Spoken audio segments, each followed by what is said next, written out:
dipersembahkan oleh Sahabat Dasat, kita lanjut lagi di Gaspol Sahur. Semangat sekali hari ini karena saya juga biasanya kan baju yang kita pakai membuat mood kita jadi bahagia. Jadi seneng nih Pak Ustadz, apalagi baju yang saya pakai ini semua dari Gajah Duduk Pak Ustadz. Bukan cuma sarung, tapi sarung, baju koko, peci. Oh, ini juga produk Gajah Duduk? Iya Pak Ustadz, dan ini modelnya klasik banget. Jadi Setahu saya Gajah Duduk itu hanya punya produksi sarung. enggak, sekarang udah ada ininya Pak Ustadz, udah ada kemejanya, baju koko, ada pecinya. Dan ini bisa dipakai dari generasi ke generasi, sudah terbukti Pak Ustadz. Bagaimana membuktikan dia asli atau tidak? Pertama harus dibeli yang ada logonya monokrom, ada tulisan Arabnya dan produksi dari PT Gajah Duduk. Karena Gitu. gagahnya masih Duduk. maka disebut Gajah Duduk. Siap. Pak Ustadz, kita lanjut lagi mengenai sedekah di dalam keadaan sempit. Kan sedekah ini berarti kan membuat kita lebih percaya dan mengimankan janji Allah. Ya bukan hanya mengandalkan kepercayaan kita, wah yang penting dunia kita baik. Nah biar lebih semangat lagi Pak Ustadz sebelum kita terima pertanyaan jamaah, singkat saja Pak Ustadz, apalagi nih tipsnya pada saat bersedekah? Kan tangan kiri memberi, tangan kanan gak melihat, bagaimana prakteknya maksudnya Pak Ustadz? Ya itu tadi bab ikhlas. Ikhlas ya. Tapi kalau bab dakwah ya mesti juga diperlihatkan. Misalnya hari-hari malam-malam taraweh kan ada diumumkan tanpa nama 10 juta. Tanpa nama blok A nomor 3. Ada juga begitu. Biar alamatnya disebut. Orang tahu dong. Bagi saya Ibu, mau sedekah saja. Memang untuk melatih ikhlas itu harus terbiasa. Dan saya sudah rasakan, tidak mungkin kita bisa ikhlas kalau tidak terbiasa. Kalau sudah terbiasa 50-50, uang 50 itu rasanya ringan. Kalau terbiasa sudah kita transfer itu ringan. Tapi kapan cuma sekali setahun, itu berat. Ibu kalau mau ujian kan latihan soal. Iya, betul. Makin sering latihan makin lancar. Allah bisa karena biasa. Yang penting jangan bilang mahasiswaku banyak belajar, banyak lupa. Tidak pernah belajar, tidak pernah lupa. Saya bilang, apa kau mau lupa kalau tidak pernah kau belajar? Ya benar juga. Baik, Pak Ustadz, kita beri kesempatan. Yang mau bertanya boleh angkat tangannya. Ya. Sebelah kanan.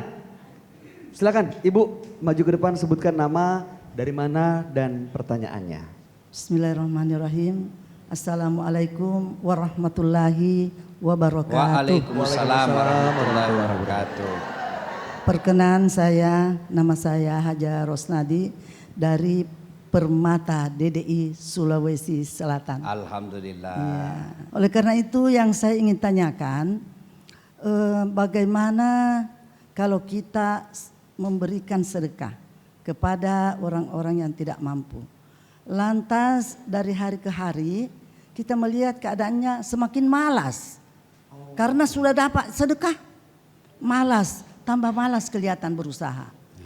Jadi apakah pemberian kami tadi itu, sedekah kami menjadi berkah atau tidak? Pertanyaannya seperti itu Ustaz. Oke, terima kasih Ibu. Terima kasih. Nah, Baik. ada orang disedekahi jadi pemalas. Apakah sia-sia sedekah saya? Tidak. Tetap ada pahalanya. Cuma ada namanya kita kasih pendidikan, dakwah. Misal, ada dua nih, ya sedekah. Satu sepupu, satu bukan.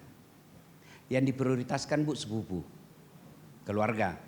Sama-sama keluarga. Kita lihat lagi mana yang sholat, mana yang tidak. Kita kasih yang sholat. Supaya apa? Dibilang, saya sholat deh, nanti tidak dapat sedekah. Ya, sama-sama dia sholat. Kita lihat lagi mana yang lebih baik akhlaknya. Oh ini memang sholat tapi malas pergi kerja. Kita kasih begitu. Tapi ternyata semuanya pemalas, kasih saja. Ibu tetap dapat pahala.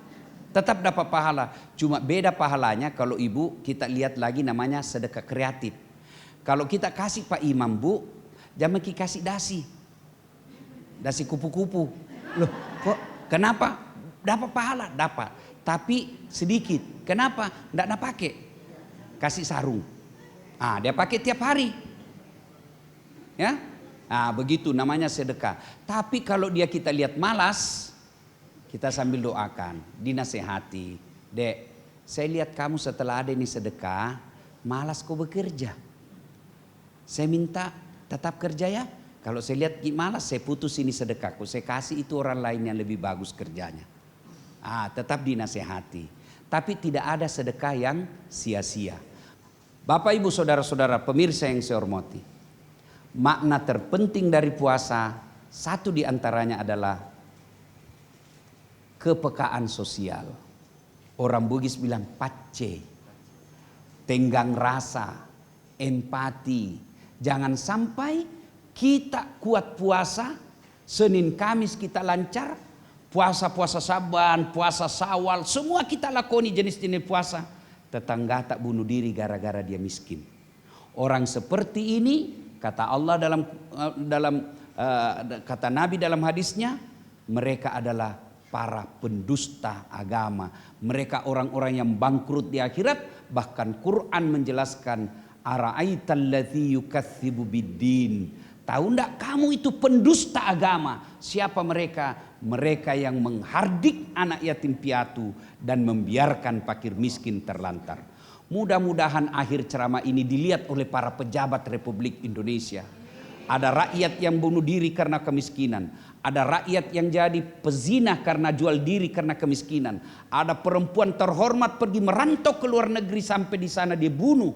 Itu demi Allah. Di akhirat kelak para pemimpin-pemimpin negara ini akan bertanggung jawab terhadap kemiskinan bangsanya. Masya Allah, dahsyat sekali Pak Ustadz. Terima kasih atas petua-petua yang diberikan. Insya Allah ini akan menjadi motivasi buat kita semua yang mendengarkan untuk tidak menunda bersedekah dengan ikhlas. Karena apapun dan berapapun nilainya, insya Allah akan meringankan beban saudara-saudara kita yang membutuhkan, terutama di bulan suci Ramadan ini akan menjadi berkah buat kita semua. Amin ya rabbal alamin. Terima kasih ibu-ibu yang sudah hadir. Terima kasih sekali lagi Ustadz.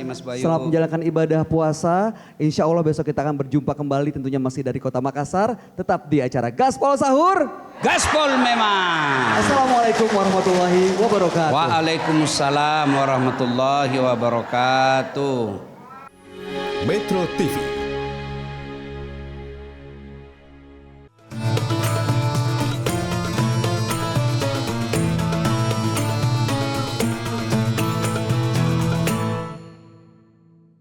Dipersembahkan oleh